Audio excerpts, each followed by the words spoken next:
High বন্ধুরা, সবাই কেমন আছো? অনেক দিন পর একটা ভিডিও নিয়ে চলে এসেছি তোমাদের কাছে। তো আজকে আমরা চলে যাচ্ছি জয়রামপুরে, যেটা কিনা পায়ে হেঁটে কালীঘাট থেকে জল নিয়ে জয়রামপুরে বাবা ভোলানাথের মাথায় ঢালবো। তো আমরা রেডি হয়ে বেরিয়ে গেছি, আমাদের বাড়ির ওখানে মন্দিরে থেকে পুজো দিয়ে বেরিয়ে এলাম। এবারে চলে এসেছি গাড়ির উদ্দেশ্যে। এই যে আমাদের গ্রুপের ভাইরা দেখো কত সুন্দর বাজনা বাজিয়ে বাজিয়ে আসছে বাঁকটা নিয়ে। এই বাঁকে করে আর সাথে থাকবে বড় বড় ডাবর। এই গঙ্গা থেকে জল নিয়ে যাব বাবার কাছে পুজো দিতে। তো চলো বন্ধুরা, পুরো ভিডিওটা দেখতে থাকো, আশা করি তোমাদের খুব ভালো লাগবে। তো আমরা মোটামুটি চলে এসেছি গাড়ির কাছে, সবাই একে একে আমরা গাড়িতে উঠে পড়বো আর ভোলানাথের নাম করতে করতে চলে যাব কালীঘাটে। তো এই যে আমি এখন গাড়িতে উঠছি।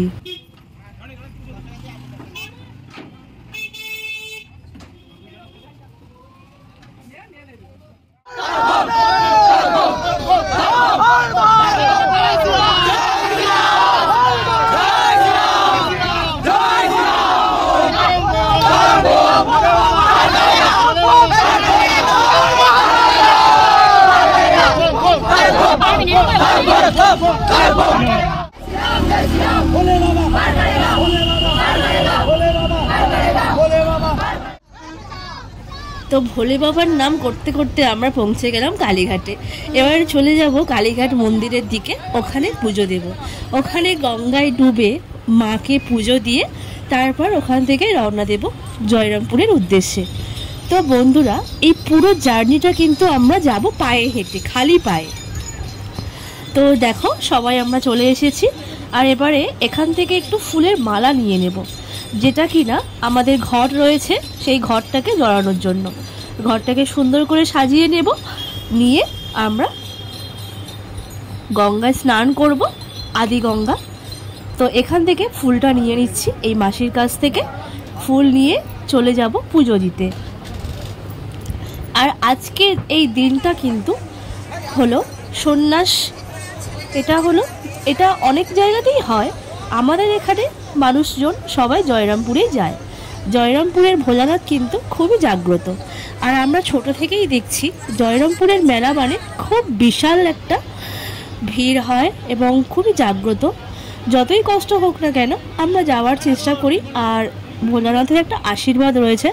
এই রাস্তাটা কিন্তু খুবই দুর্গম, মনেও হবে না তুমি যখন যাবে খালি পায়ে হেঁটে, সবই ভোলানাথের আশীর্বাদ। তো যাই হোক বন্ধুরা, এবারে যাচ্ছি কালীঘাটের মন্দিরে মায়ের কাছে পুজো দিতে। আর মন্দিরটি একটু যতটা পারছি দেখাচ্ছি। এতটা ভিড়, আমি আরও একবার এসেছিলাম, এতটা ভিড় দেখিনি। তো যাই হোক, যখন মায়ের কাছে এসেছি এইটুকু তো লাইন দিতেই হবে, তাই না? তো এবারে আমরা একে একে লাইনে দাঁড়িয়ে মায়ের কাছে পুজোটা দিয়ে নেব। প্রচণ্ড ভিড় হয়েছে, প্রচণ্ড ভিড়।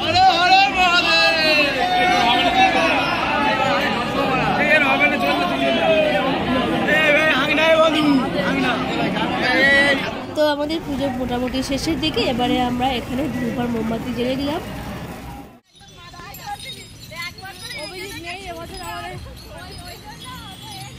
তো কালীঘাটে মায়ের কাছে পুজো দেওয়া কমপ্লিট। ওখান থেকে আমরা ঘর সাজিয়ে চলে যাচ্ছি জয়রামপুরের উদ্দেশ্যে। দেখো আমাদের মহিলা ব্যাটালিয়নের মধ্যে সবাই রয়েছে। আমি বাঁক নিয়ে যাইনি, আমি ঘট নিয়ে গেছিলাম, বাকি সবাই বাঁক নিয়ে গেছিল। তো আমরা সবাই ভোলানাথের নাম করতে করতে চলে যাচ্ছি বাবা ভোলানাথের কাছে। তো আমরা সবাই যদি বলি যে ভোলে বাবা পার করেগা, এই কথাটার মধ্যে না অনেকটা শক্তি আছে।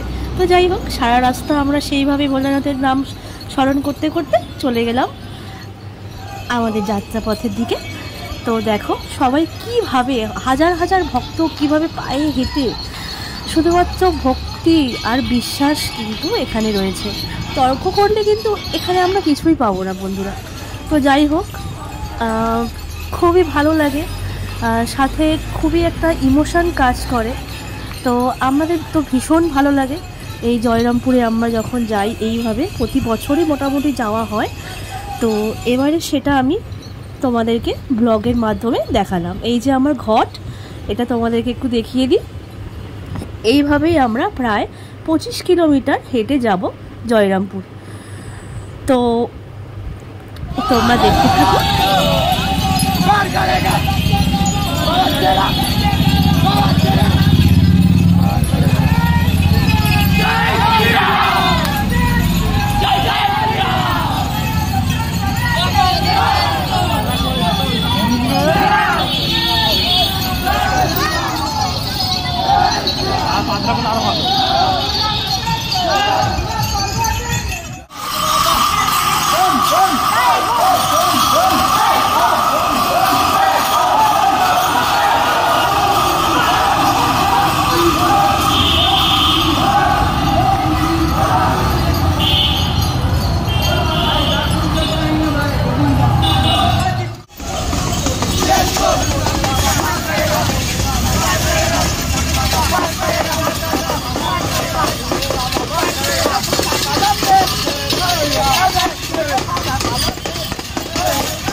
তো আমরা মাঝখানে একটু রেস্ট নিয়ে নিচ্ছি। এখানে আমাদের বাঘগুলোকে সুন্দর করে সাজিয়ে রাখা হয়েছে আর সবাই একটু বসে আছি। আর এখানে প্রত্যেকটা জায়গায় কিন্তু আমাদের খাওয়া দাওয়ার খুব ভালো ব্যবস্থা ছিল, শরবত ছিল, মিষ্টি, ফল, তো যে যার মতো করে খেয়েছে। আর এটা হচ্ছে আমতলা, আর একটুখানি আমতলা থেকে জয়রামপুর খুব বেশি দূর নয়, প্রায় আমাদের হাঁটা কমপ্লিট হয়ে গেছে। তো আবার এখান থেকে বেরিয়ে পড়লাম। তো মন্দিরের রাস্তায় ঢুকে পড়েছি বন্ধুরা। এবারে একটু কষ্টটা কিন্তু বেশ মনে হচ্ছে, তো ঠিকই আছে। এই যে আমার সাথে আছে আমার গঙ্গা জল ভরা ঘরটা, তো সবটা মিলিয়ে বেশ ভালোই লাগছে। মন্দিরের কাছাকাছি চলে এসেছি, আর একটুখানি করতে করতে তাও কিন্তু প্রায় আধা ঘন্টা।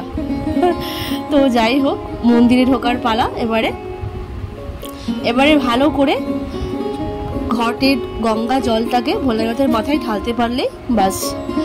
তো দেখো মন্দিরে কিন্তু প্রচণ্ড ভিড় এই দিনটায়। জয়রামপুরে প্রায় 3 দিন ধরেই যোগটা থাকে এই জয়রামপুরে স্নান করে। জয়রামপুরে বড় পুকুর আছে যেখানে কিনা লক্ষ লক্ষ লোক স্নান করে পুজো দেয়। তো দেখো এখানেও সেরকম, আমরা এখান থেকে পুজোর সামগ্রী কিনে নিয়েছিলাম। আর মন্দিরে দেখো সাংঘাতিক পরিমাণে ভিড়। তো যাই হোক, মোটামুটি ঠিকঠাকভাবে পুজো দিয়েছিলাম। একেবারে শিবের মাথায় জলটা ঢেলেছি, এত কষ্ট করে জলটা নিয়ে আসলাম, তো ভোলানাথের মাথায় ঢালতে হবে না। তো যাই হোক, আমাদের পুজো দেওয়া মোটামুটি কমপ্লিট। এখনও আমাদের পরের যে ভাইরা ছিল ওরাও এখনও ঢুকছে, ওদের এখনও পুজো দেওয়া হয়নি। তো আমরাই প্রথম ছিলাম যাদের পুজো দেওয়া কমপ্লিট। তো আমরা মন্দির থেকে মোটামুটি এবার বেরিয়ে আসব। তো তোমরা শুধু ভিড়টা দেখো, কাউকে চেনা যাচ্ছে না, শুধু কয়েক হাজার মাথা সামনে দেখা যাচ্ছে। তো মন্দিরটা আমি ভালো করে দেখাতে পারলাম না সেই মুহূর্তে। তো যাই হোক, ভিডিওটি ভালো লাগলে বন্ধুরা অবশ্যই সাথে থেকো, পাশে থেকো, আর লাইক, কমেন্ট, শেয়ার।